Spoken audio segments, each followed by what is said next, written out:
Bonjour, merci de votre fidélité sur votre chaîne YouTube levolcannews.net. Bienvenue si vous nous rejoignez pour ces nouveaux numéros de votre émission Sur la chaise. Une marche de protestation contre la force est-africaine déployée dans l'est de la République démocratique du Congo a été violemment dispersée. Des journalistes ciblés par la police mercredi ici en ville de Goma, chef-lieu de la province du Nord Kivu. Une centaine de manifestants s'étaient rassemblés pour marcher contre la force de l'EAC qu'ils jugent inefficace. Plusieurs milliers de soldats du Kenya et du Burundi ont été récemment déployés et en renfort pour lutter contre les groupes armés. Pour en parler, nous recevons aujourd'hui Sankara Bin Kartoumoua. Vous êtes militant de la lucha ici en province du Nord Kivu. Vous avez milité pour la démocratie en République démocratique du Congo le mercredi 18 janvier en rassemblement contre cette force de l'EAC que vous jugez inefficace. Bonjour chers journalistes, le plaisir est pour nous de nous recevoir encore dans vos installations. Il est vrai que mercredi on a fait une manifestation. Notre manifestation qui avait l'objectif qui était ça, de dire aux troupes de l'EAC de quitter le sol congolais. Qu'est-ce qui était notre motivation pour dire ça? D'abord, il faut comprendre le contexte auquel les forces de l'EAC sont arrivées à la République démocratique du Congo. Leur mission principale était de traquer les groupes négatifs qui sont à l'est de la République, en commençant par M23. Mais tel n'est pas le cas que nous sommes en train d'assister. Les EAC sont là pour faire des promenades. D'ici là, ça va faire 3 mois, on n'a pas encore écouté un seul cartouche. J'ai dit bien un seul cartouche de leur part. Et nous, on s'est dit, est-ce qu'ils sont venus ici pour faire l'ambiance ou quoi? Au contraire, on est en train de voir les porte-paroles du M23 à la personne de Willy Ngoma, qui est en train de prendre des photos selfies avec des troupes de EAC, avec des troupes normalement qui devaient lui traquer. Et nous, on s'est dit, ça c'est une vaste blague qu'on n'allait pas accepter. Et avant ça, la forme même de EAC, nous les mouvements citoyens, on n'a jamais été pour le déploiement de ces derniers. Parce que les forces qui composent l'EAC, il y a des pays qui nous agressent. Donc je cite l'Ouganda. Nul n'ignore que l'Ouganda a participé pour que Bunagana soit entre les mains du M23. C'est que les autorités congolaises jusque-là n'ont pas encore démontré. Mais nous sommes les citoyens, on n'a pas besoin de leur avis. La souveraineté nationale nous appartient. La souveraineté nationale n'appartient pas aux autorités. C'est nous, les peuples congolais, qui décidons de l'avenir de notre pays. Il y a les troupes du Burundi qui font aussi partie. Il y a même les Rwandais. Même si après ils sont venus dire que les Rwandais ne doivent pas intervenir militairement, mais signalons que les Rwandais aussi fait partie de l'EAC.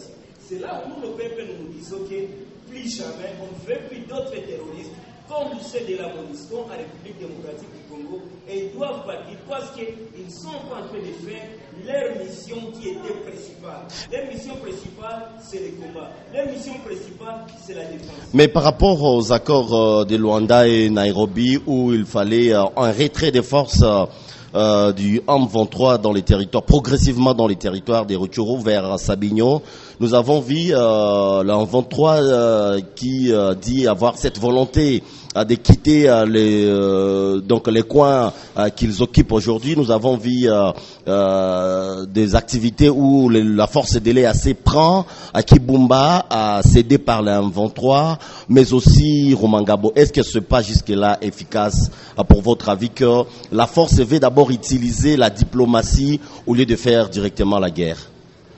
Jusque-là, nous ne sommes pas contents. Rappelons que le gouvernement congolais a déjà qualifié de terroristes les rebelles du M23.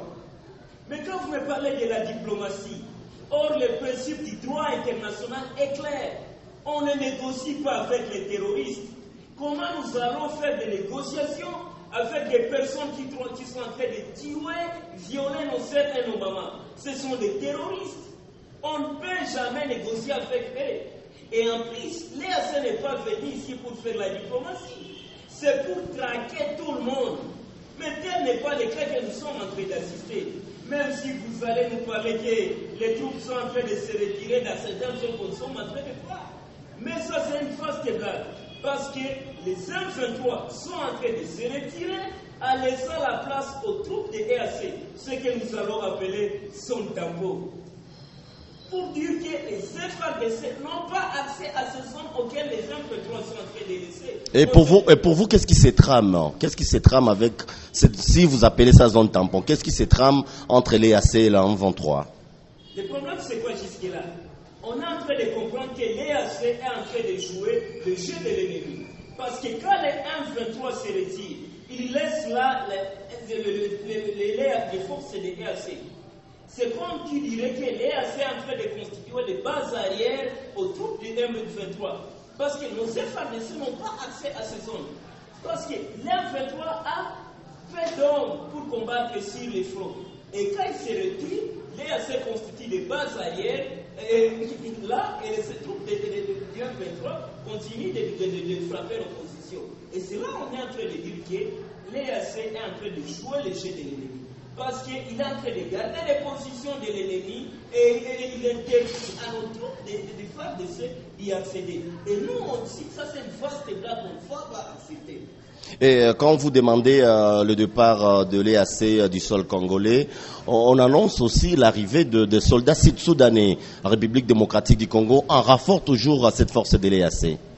D'abord, quand vous me parlez du Sud-Soudan, nous devons interroger un peu l'histoire.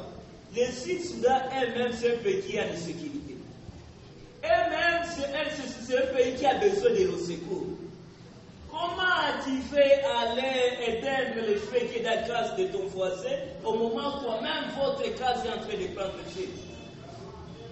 Le Sud-Soudan elle-même, là, chez eux, il y a des problèmes. Et puis, il veut nous dire qu'ils voulaient venir ici pour nous aider. Et nous, on s'est dit que ça, c'est... Donc là, c'est demander à quelqu'un qui a les problèmes de venir aider aussi un autre... Mais oui, eux-mêmes, ils ne sont pas les donneurs de leçons en matière de sécurité. Eux-mêmes, ils ont des problèmes là chez eux. Et comment expliquer? C'est comme un homme qui a déjà divorcé avec sa femme, puis il veut être un conseiller de couple. Lui-même, il n'est pas en train de servir des bons exemples. Parce que si cet homme lui-même serait le bon exemple, il n'allait pas divorcer avec sa femme. Est-ce que vous, en tant que mouvement citoyen, est-ce que ce pas tôt de s'attaquer directement à cette force de l'EAC, peut-être, qui n'a pas terminé son déploiement pour, n'est-ce pas, entrer en action? Est-ce que c'est une pas tôt? C'est une pas tôt. C'est une pas tôt parce que je ne sais pas s'il faut attendre encore combien de temps. 90 jours, c'est beaucoup depuis qu'ils sont là. Continuons à attendre l'État, c'est perdre l'État. Quand on continuera à attendre le temps, on sera en train d'aggraver les choses. Willy Ngoma continuera à tuer et à faire d'autres bêtises. Quand on sera en train de continuer d'attendre. Le principe est simple. Accessorum sequitur principal. Qui veut dire l'accessoire sur le principal. Quand elles-mêmes sont incapables de faire le principal comme mission qui les sera amenée, quoi de plus banal de continuer encore de les donner d'autres délais? Ils doivent partir comme la MONUSCO, qu'on l'a dit, de partir parce qu'eux-mêmes ils ont estimé qu'ils sont incapables de continuer de stabiliser l'Est de la République. Et c'est la même chose que nous sommes en train de dire. Allez, vous devez partir parce que vous êtes la MONUSCO noire, parce que vous êtes en train de jouer le jeu de l'ennemi. Notre objectif reste le même. Soutien total aux FARDC. Nous croyons que les FARDC sont capables. Il suffit juste de les prendre en charge. Il suffit juste de leur donner les moyens logistiques. Et ils vont nous prouver ce qu'ils ont fait en 2012, en 2013 avec Mamadou Dala. Une marche réprimée parce que vous étiez en train de demander le départ de l'EAC. Pour vous, est-ce que l'autorité a bien agi? Parce que pour lui, il pense qu'il peut y avoir des infiltrations dans vos manifestations. Je ne sais pas comment le dire. Car ce sont les choses qui ne les arrangent pas. C'est là où ils évoquent les concepts en disant infiltration, nous sommes sous le régime spécifique qu'on appelle l'état de siège. Quand on touche les choses qui ne les arrangent pas, mais quand nous disons soutien total aux FARDC, ils sont derrière nous. Quand nous disons nous condamnons l'agression rwandaise et la complicité de la communauté nationale, ils sont en train d'interdire nos marches pacifiques. Et au contraire, ils nous accompagnent. Mais quand on vient toucher les choses qui ne les arrangent pas, et c'est là où il faut dire et donner tout le monde qui existe dans les lexiques. Et vous pensez que le départ d'EAC n'engage pas la République démocratique du Congo tout simplement parce que le pays n'est pas prêt à affronter cette guerre du M23? Le pays c'est qui? Le pays c'est nous, la population. Ces gens-là, quand je parle de ces gens, je parle à commencer par les citoyens Félix Tshisekedi. Ils nous représentent, mais nous ne remplacent pas. Ils ne remplacent pas notre volonté. Et nous, on est en train de dire que la seule chose qui va nous arrêter, c'est les résultats que nous sommes en train de chercher. Ce n'est pas les répressions, ce n'est pas les gaz lacrymogènes qu'ils sont en train de faire. C'est quand nous verrons les troupes de EAC quitter notre sort. Et c'est pourquoi aujourd'hui même, on a une autre point de presse qui avait le seul objectif d'appeler à une ville morte. Parce qu'on avait dit que ça sera une série de manifestations. On nous a appelé à une ville morte qui va continuer de pousser nos autorités, pousser aussi les AC, de quitter le sol congolais. Notre ville morte est prévue pour ce jeudi. Et c'est là qu'on est en train d'appeler tout le monde de rester à la maison. Parce que nous n'allons pas accepter de voir des multiples de pays continuer à venir ici. Au moment où nous avons notre armée qui est capable de mettre fin à ces aventuriers du M23. Et là donc, vous demandez à ce que les forces armées de la République démocratique du Congo entrent en action, n'est-ce pas, pour mettre, pour bouter hors d'état de nuire le M23 qui occupe jusque-là le territoire des Rutshuru. Jusque-là, nous, on continue de croire que nos FARDC sont capables de battre n'importe quelle armée. Parce qu'aucune armée au monde ne peut vaincre la guerre s'il n'y a pas l'appui populaire. Et nous les peuples, et nous les citoyens, on est derrière les FARDC. Et nous croyons que quand une armée a ce qu'on appelle le soutien populaire, il peut vaincre n'importe quel pays. Et c'est ça avec les FARDC. Les FARDC, on peut battre n'importe quel pays. Donner-les seulement des moyens logistiques. Il faut juste les prendre en charge. Et nous, la population... Est-ce que dans les chefs des autorités congolaises, est-ce qu'il y a cette volonté, n'est-ce pas, de mettre de moyens en faveur de FARDC pour qu'ils soient capables d'affronter cette guerre? Et c'est ça même la mission de nous, les mouvements citoyens. Amener la population à être exigeants pour que les autorités soient redevables.